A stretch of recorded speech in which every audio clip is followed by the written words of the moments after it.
السلام عليكم ورحمة الله وبركاته. الحمد لله وكفى وصلاة وسلاما على عباده الذين اصطفى. اللهم صل على الحبيب محمد صلى الله عليه وسلم. النهارده بإذن الله معانا درس جديد وهو الصيغة العلمية. طبعا النهارده قبل ما نبدأ الدرس ما ننساش نصلي على النبي عليه أفضل الصلاة والسلام وتدعي لإخواتنا في غزة إن ربنا ينصرهم ويثبت أقدامهم. وبسم الله نبدأ. لا تحسب أن الدين بعيد عن حب وحياة وبهجرك للدين. ونكمل بقية الصيغة العلمية. عندنا حاجة اسمها كتابة الأعداد بالصورة القياسية. يعني إيه؟ يعني العكس. يعني مش إحنا كنا دلوقتي بناخد من شوية مثلا لو جيت مثلا اديتها مثال قلت لك بالمنظر دوت. تمام. دي كده مكتوبة بالصيغة العلمية. دي كانت أصلا في أصلها في الأول كانت عامل إزاي؟ كان معمول كده أهو. تمام. وإحنا حركنا العلامة من هنا واحد اتنين تلاتة. تمام. فإحنا حركنا العلامة تلات أرقام بقت في 10 أس كام؟ تلاتة. احنا بقى اللي هنكتبه دلوقتي في الصورة القياسية ان هيديلنا الشكل ده واحنا نرجعها ده، فده المقصود بكلمة العكس. تمام. تمام. تعالى بقى نشوف، بس قال لي خلي بالك في شروط عندي عشان لما نيجي نرجع. ايه هي؟ تعالى نقسم برضه بالمنظر ده. قال لي لو الان موجبة. يعني ايه الان موجبة؟ يعني مثلا مش احنا بنقول في 10 بص اي رقم 10 اي كام 3 فده ان، فهنا المقصود بالان لو الان موجبة اللي هو بتاعت اللي احنا قلنا الايه في 10 اس ان. بيقول لي لو الان موجبة. تمام. قال لي هنعمل ايه بقى؟ قال لك حرك العلامة العشرية من الخانات لليمين. يعني ايه الكلام ده؟ يعني ايه حرك العلامة العشرية من الخانات لليمين؟ تعال ناخد على الهمسة. لو مثلا قلت لك 3 من 10 في 10 أس 5. عايزك تكتبها لي بالصورة القياسية يعني نرجعها لأصلها. المفروض اللي احنا عايزين نرجع اصلها يعني ايه؟ يعني كده هنشيل العلامه دي هنرجعها لاصلها. نرجعها لاصلها ازاي؟ المفروض ان العلامه دي متحركه خمس ارقام. انا عرفت ازاي ان هي متحركه 5 ارقام؟ عشان قال لي في 10 اس 5. يبقى العلامه دي كانت متحركه كده اهوت. وخلي بالك هنحرك العلامه فين؟ لليمين كده. يعني المفروض اكن العلامه دي هتتحرك كده. تمام. تمام. تعال نشوف هنعملها ازاي. يعني المفروض تبقى 3 37 يعني واحد اتنين تلاتة أربعة. ليه 4 أصفار بس؟ ليه مش 5؟ ما عشان قلت لك هي متحركة 5 أرقام. المفروض العلامة العشرية هنا هو صح؟ حركها كده معايا واحد اتنين تلاتة أربعة 5. العلامة جت فين؟ جت هنا اللي هي بمعنى صح تبقى 3.7 في 10 أس كام؟ 5 اللي هي اتحركت كام؟ 5 أرقام. يبقى 3.7 عملنا 4 أصفار لأن العلامة متحركة 5. طب لو كان قال لك 10 أس 6 قلنا هنزود صفر كمان وهيبقى متحرك 6 أصفار تبقى 10 أس كام؟ أس 6. يبقى ديت إن موجبة هتحرك العلامة العشرية من الخانات لتاني لليمين. قصده إن أنا نحركها لليمين اللي هو بالمنظر ده. اللي هي لما بنرجعها لأصلها كده حركناها لليمين واحد اتنين تلاتة أربعة كده اليمين وكده اليسار. ده بالنسبة ليه؟ لو الإن موجب. طب تعالى كده لو قلت لك لو الإن سالب اللي هي الإيه في 10 أس سالب إن. يعني الإن سالب. قال لي بنعمل إيه؟ قال لك حرك العلامة العشرية من الخانات. يعني الخانات دي الخانة دي الخانة الأولى والثانية والثالثة والرابعة في الخانات. من الخانات اللي فين بقى؟ لليسار. ناخد مثال. لو قلت لك 7.38 من 100 10 أس سالب 3. هنا بالسالب، وعايزك تكتبها لي بالصورة القياسية. حلو. قال لك هنحرك الخانات فين؟ لليسار، يعني كأننا بنرجع. المفروض طالما بالسالب يعني ده عدد كبير ولا صغير؟ عدد صغير. فاوريدي هنعمل بالمنظر ده، هيبقى زيرو علامة بس عشان العدد الصغير يبقى دايما بيبقى مثلا زيرو كذا كذا وانت خارج وانت ماشي، فده يعتبر عدد صغير، فتعالى كده نحطها زيرو بوينت وهنشوف نكمل ازاي. فأقول لك سالب 3، يعني العلامة اتحركت 3 مرات.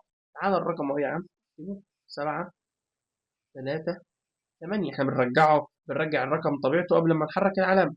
فبقول لك اتحرك كام علامة؟ 3، وده من ضمنهم لأن العلامة فني اهو، صح؟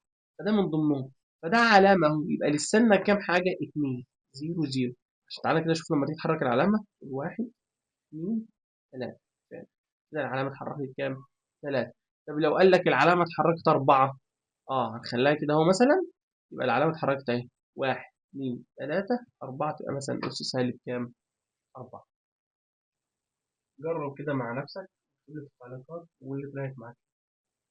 بعد كده عندنا حاجة اسمها العمليات على الأعداد في الصيغة العلمية، يعني هنستخدم الجمع والطرح الضرب والقسمة في الصيغة العلمية. تمام.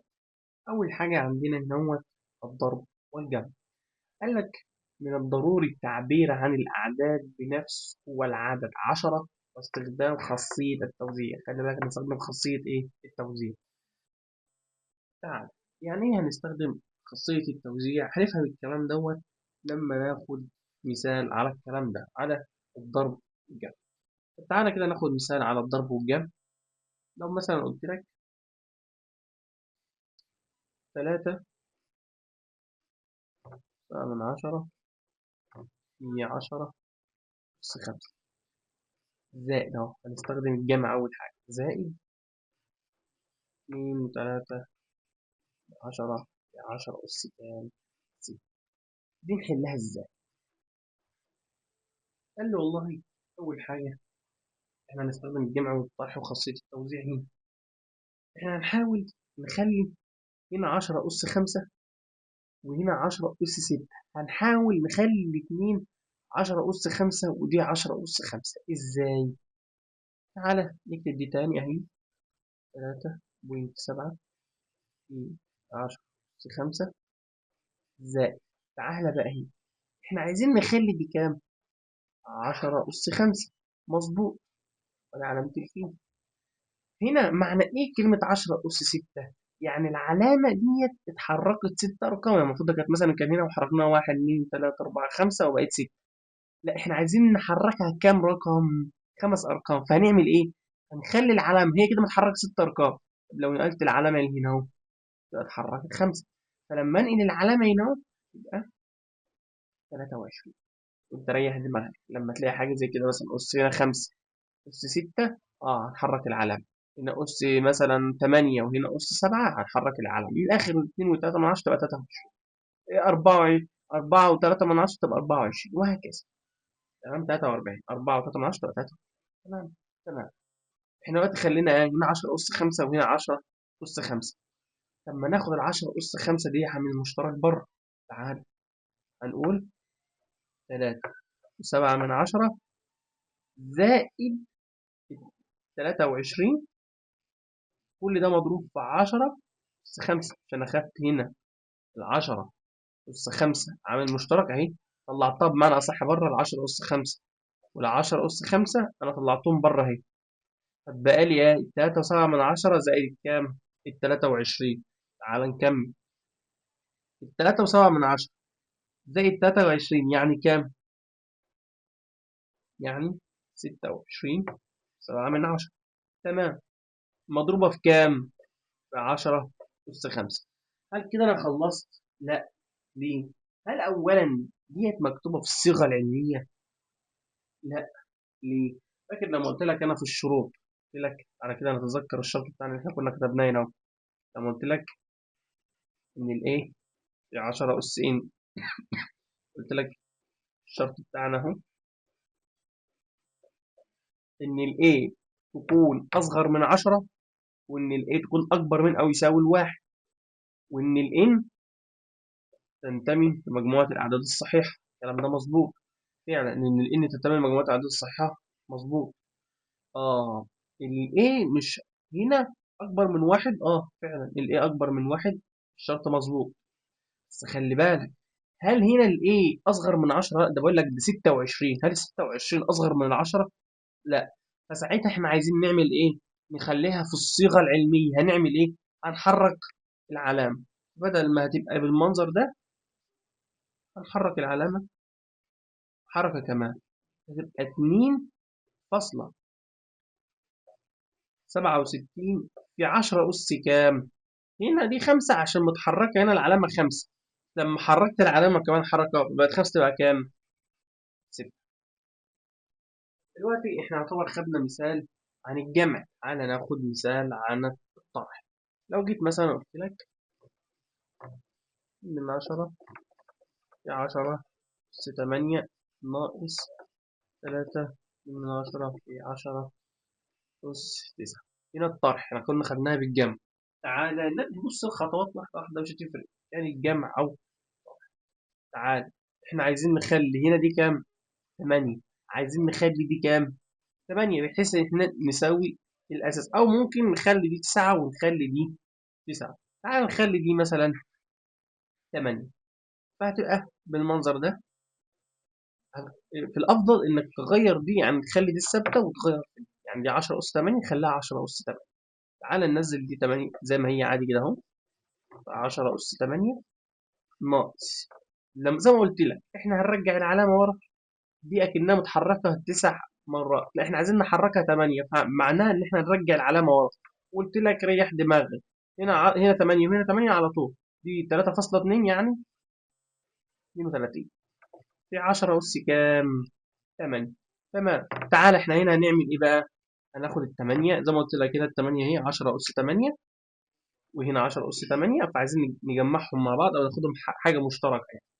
فتبقى 2 من 10 ناقص، هنا ناقص نزلناها ناقص، لو كانت زائد تبقى زائد، بس دي ناقص، ناقص كام؟ 32 في 10 أس 8. تمام. تعال اطرح 2 من 10 ناقص 32 يديك كام؟ يديك سالب 31 و8 من 10. تمام. في 10 أس كام؟ 8. هل دي كده صيغة علمية؟ لا. ليه؟ أول حاجة هنا أنت عندك إن ال A أكبر من واحد مظبوط، بس هل دي أصغر من 10؟ لا، قلت لك ساكن السالب. هل 31.8 من 10 أصغر من 10؟ لا. طب إحنا عايزين نخليها تبقى أصغر من 10، هنعمل إيه؟ حرك العلامة قدام، هتبقى بتساوي سالب المنظر ده 3.18 سالب 3.18 في 10. احنا دلوقتي عملنا ايه؟ احنا حركنا السالب، حركنا العلامة معلش حركناها، فلما حركناها يعني زودنا حركة. هنا 8 تبقى كام؟ 9.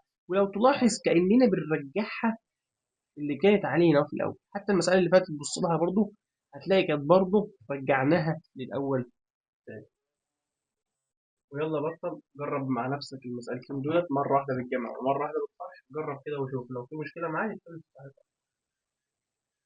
بعد كده هننتقل لحاجة جديدة. المرة اللي فاتت خدنا الجمع والطرح، المرة دي هناخد الضرب والقسمة. بيقول لك عند الضرب والقسمة يمكنك استخدام قوانين ضرب وقسمة الأسس مع خاصية الدرج. بس خلي بالك ما فاتك خاصية الإبدال، هنا خاصية الدرج. طبعا الكلام ده احنا مش هنفهمه غير بمثال. تمام. والله تعالى كده نشوف المثال ده. لو أنا قلت لك 6.5 في 10 أس 4، تمام، في 8 في 10 أس 2. خلي بالك هنا ضرب، وغير كده هنا 10 أس 4 وهنا 10 أس 2، فمش هينفع بتاعت الجمع والطرح. نحل ديت ازاي؟ هنا الحل هيكون مختلف شوية. هنعمل ايه؟ احنا هنا هنحاول نجيب الأرقام دي مع بعض، ونجيب الضرب ده مع بعض، يعني بمعنى العشرة أس 4 والعشرة أس 2 نجمعهم مع بعض، والستة ونص والتمانية نجمعهم مع بعض. دي خاصية الدمج. فتعالى نبص كده، هنقول 6.5. تمام. تمام، دي علامة ايه فيه؟ فيبقى في كام؟ 8 اهي، ادي قوس مع بعض اهو. في تحت قوس 10 أس كام؟ 4.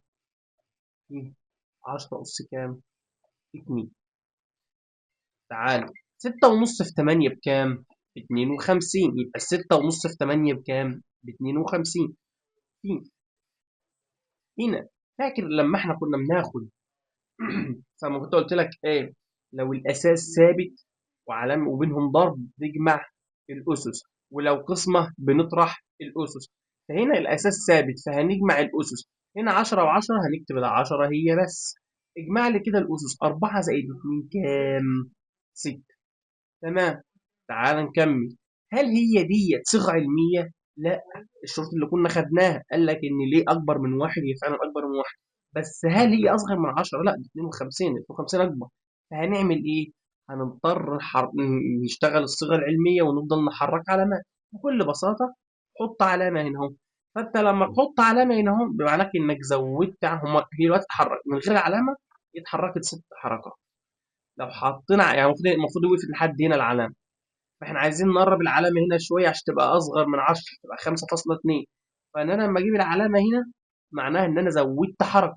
هتبقى 5.2 في 10 أس كام؟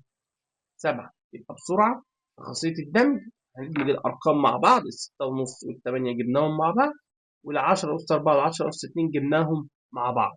بعد كده ضربنا ال6.5 في 8 ب52. ليه ضربنا؟ ما هنا ضرب اهي. لو كانت قسمة هنقسم هنشوف القسمة هتتحل ازاي.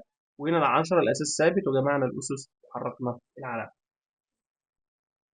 تعالى ناخد مثال على القسمة. احنا دلوقتي خدنا مثال على الضرب، تعالى ناخد مثال على القسمة. مثلا قدامك مثال 2.4 في 10 أس كام؟ تعالى 1.2 في 10 أس سالب كام؟ 4. ديت قسمة. هنحلها ازاي؟ احنا ممكن نسهل على نفسنا. هي القسمة اللي هي شرطة كاس، طب ما نعملها شكلها الطبيعي، اللي هي بمعنى ان احنا ممكن نعملها كده اهو بالمنظر ده. نقول 2.4 في 10 أس 11 على 1.2 في 10 أس سالب 4. خليناها بالشكل ده. يبقى أول حاجة نرجعها للشكل ده عشان نعرف نحل. تمام. تمام. طب ما تيجي بعد كده زي المرة اللي فاتت في الضرب لما خدنا الأرقام مع بعض وخدنا العشرة والعشرات مع بعض. طب نيجي نعمل هنا برضه، نقسم الأرقام على بعض والعشرات مع بعض. فتعالى نقسم كده. نقوم عاملين إيه بقى هنا؟ نقول هتساوي شرط كسر أهو. تمام. هنا 2.4 على 1.2 أهي. 2.4 على 1.2 أهو. خدنا الأرقام مع بعض. تمام. علامة الفي أهي، هنقول في شرط كسر. تعالى بقى ناخد الأرقام مع اللي هي 10 أس 11 و10 أس سالب 4 مع بعض. نخلي ال10 أس 11 فوق مع بعض، وال10 أس سالب 4 تحت مع بعض. 10 هنا مع بعض مع بعض. تمام. تعالى 2.4 على 1.2 بقت كام؟ الاتنين. وادي علامة الضرب نزل التاني. فاكر احنا دلوقتي كنا خدنا الضرب، قلنا في الضرب بنجمع الأسس. طب وفي القسمة بنطرح الأس، قلنا بشرط إن يكون الأساس ثابت. هنا الأساس ثابت، هنا 10 و10 الأساس ثابت خدناه. تمام. تعالى بقى نطرح 11 ناقص سالب 4. بص، 11 ناقص كام؟ سالب 4. سالب وسالب موجب يعني أكنها 11 زائد 4 اللي هي كام؟ 15. 10 أس كام؟ 15. هل ديت صيغة علمية؟ أكبر من الواحد. الإيه أكبر من واحد صح، والإيه أصغر من العشرة أيوه. يبقى هي كده المسألة دي كده صح. يبقى تاني على السريع القسمة احنا نرجعها للشكل ده عشان نعرف نحل. تمام. ونجيب ندمج الأرقام مع بعض والحشرات مع بعض. هيجيبنا الأرقام مع بعض أهي. قلنا لك 2.4 على 1.2 مع بعض. تمام. وادي الضرب اللي فيها اهي ضرب. قعد يقول لي الضرب جت منين ودي اسمها. لا، خلي بالك احنا جبنا دي فوق ودي تحت، رجعنا شكل القسمة اهي والضرب موجود عادي. تمام. وبعد كده قلنا فيه وجبنا الأرقام مع بعض. تمسك الآلة بتاعتك وتقول 2.4 على 1.2 يطلع لك كام؟ 2، وعلامة الضرب تنزل أهي. تمام. هنا العشرة أس 11 على 10 أس -4. طالما الأساس ثابت خدناه مرة واحدة، وهنا اسمه بنطرح الأسس. 11 ناقص -4، يعني كأننا بنقول إيه، سالب في سالب في موجب، يعني 11 زائد كام؟ 4. 15 يبقى 2 في 10 أس أس 15. ويلا يا بطل جرب مع نفسك المسألتين دولت. تمام. ولو حاجة وقفت معاك اكتب لي في التعليقات وإن شاء الله أرد عليك. وبكده يكون الفيديو انتهى، يا رب تكونوا استفدتوا النهاردة. ولو في حاجة وقفت معاك تقدر تكتب لي في التعليقات وهرد عليك إن شاء الله. ومتنساش تصلي على النبي عليه أفضل الصلاة والسلام، وتدعي لأخواتنا في غزة إن ربنا ينصرهم ويثبت أقدامهم. وأشوفكم الفيديو الجاي. والسلام عليكم ورحمة الله.